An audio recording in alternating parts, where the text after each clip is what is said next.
तो भैया और राम राम नमस्कार। और मध्य प्रदेश में राज्यसभा की तीसरी सीट के लाने घमासान तेज है और यही घमासान के बीच खबर जा है कि मध्य प्रदेश में कांग्रेस पार्टी की उम्मीदवार मीनाक्षी नटराजन की उम्मीदवारी पे भारतीय जनता पार्टी ने आपत्ति जाहिर करी है। दरअसल मीनाक्षी नटराजन पे भाजपा ने कोर्ट केस को छुपावे को आरोप लगाया है। हालांकि कांग्रेस पार्टी ने मामले को पूरी तरीके से निराधार बताओ है। दरअसल भारतीय जनता पार्टी ने रिटर्निंग ऑफिसर के पास आपत्ति दर्ज कराई है और आरोप है कि नटराजन के फार्म में तेलंगाना की एक अदालत में चल रहे मामले की जानकारी छुपाई गई है। दरअसल हैदराबाद की एक अदालत में एक मामला चल रहा है जिसमें मीनाक्षी नटराजन पे आरोप है कि शिव कुमार रेड्डी नाम के व्यक्ति को इन्हें राजनीतिक संरक्षण दो। जी पे एक श्रीलता नाम की महिला ने तमाम प्रकार के आरोप लगाए थे। इसके बाद नटराजन को कोर्ट से नोटिस दो गो। तो यही नोटिस को आधार बना के भारतीय जनता पार्टी ने मीनाक्षी नटराजन के नामांकन पे आपत्ति दर्ज कराई है कि मीनाक्षी नटराजन ने अपने नामांकन में ई नोटिस को जिक्र नहीं करे। और तहीं कांग्रेस पार्टी को कहबो है कि जो जबरदस्ती की राजनीति है, काहे के नटराजन के खिलाफ कोनो केस दर्ज नहीं है, उनको केवल एक कोर्ट को नोटिस मिले है। चुनाव आयोग के निर्देश के मुताबिक नामांकन में जानकारी तब देने आउत जब कोनो मामले में केस दर्ज हुए। नोटिस मिलवे को जिक्र चुनाव आयोग की गाइडलाइन में नहीं है, जो कि वो कांग्रेस को भी है और जो कि वो मीनाक्षी नटराजन के वकीलों को भी है। हालांकि भारतीय जनता पार्टी की शिकायत पे फिलहाल रिटर्निंग ऑफिसर जो है विधानसभा में वे ई पूरे मामले पर दो पक्षों को सुनने के बाद अपना फैसला दें। लेकिन फिलहाल कांग्रेस की टेंशन बढ़ गई है भाजपा की आपत्ति के बाद। देखिए, भारतीय जनता पार्टी के जो कैंडिडेट हैं उन्होंने मीनाक्षी नटराजन के नॉमिनेशन फॉर्म पर अपनी आपत्ति दर्ज की है कि मीनाक्षी नटराजन ने अपना एफिडेविट गलत फाइल किया है। अपने एफिडेविट में जो उनके विरुद्ध में एक मुकदमा तेलंगाना के कोर्ट में लंबित है, ये मुकदमे की कॉपी आप देख सकते हैं। ये कॉपी उनको मिल गई है।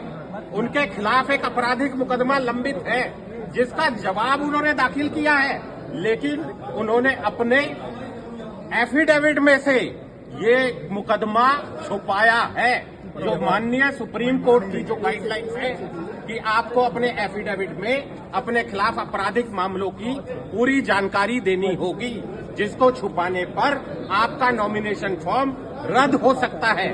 उसी प्रोविजन के तहत में हमारे सदस्यों ने, जो राज्यसभा के हमारे उम्मीदवार हैं, उन्होंने आपत्ति दर्ज की है कि क्यों जानबूझकर मीनाक्षी नटराजन जी ने अपने आपराधिक मुकदमे को, जिसमें वो जवाब भी दे चुकी है, जानबूझकर छुपाया है। उसके अलावा भी नॉमिनेशन में बहुत सारी कमियां पाई गई हैं। जैसे उनके नाम में जो एसेट हैं, एक तरफ फॉर्म ए में जो नॉमिनेशन का पार्ट ए होता है उसमें वो अपने एसेट डिक्लेयर करती हैं, पर पार्ट बी में निरंक दिखाती हैं, जीरो दिखाती हैं। तो इसका मतलब साफ है वो कहीं ना कहीं एफिडेविट में अपने खिलाफ क्रिमिनल केसेस को कंसील कर रही हैं। वो पूरी तरीके से अपने इमूवेबल एसेट्स को कंसील कर रही हैं, जो कानून के तहत गलत है। और कानून के प्रावधान में भारतीय जनता पार्टी के राज्यसभा के उम्मीदवारों ने आपत्ति दर्ज की है। अब मामला रिटर्निंग ऑफिसर जी के पास है। हमने अपनी जजमेंट भी दी है, हमने अपना लिखित में आवेदन दिया है। अब वो फैसला इसका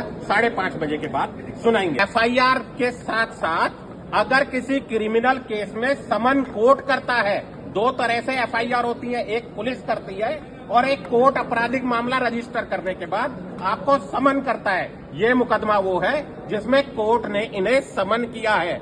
तो आपराधिक मामले का समन अगर आपके पास आता है तो आपको उसकी डिक्लेरेशन देनी पड़ती है। और इसमें खाली ये कहकर नहीं बच सकती कि इनको इसकी जानकारी नहीं थी, क्योंकि इन्होंने अपना जवाब वहां पर सबमिट किया है। जो जवाब माननीय कैलाश जी ने अभी आपको दिखाया, ये प्रॉपर कोर्ट की कॉपी है जो हम आपको दिखा रहे हैं। इसमें उन्होंने जो एक्यूज नंबर 4 है वो मीनाक्षी नटराजन है।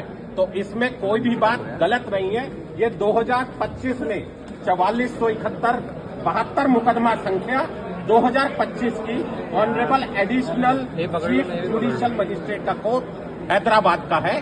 जिसमें मुकदमा लंबित है और ये जानकारी छुपाना पूरी तरीके से कानून में गलत है और इस पर उनका नॉमिनेशन फॉर्म रिजेक्ट होना चाहिए। ये आपत्ति हमारे राज्यसभा के उम्मीदवारों ने दर्ज की है।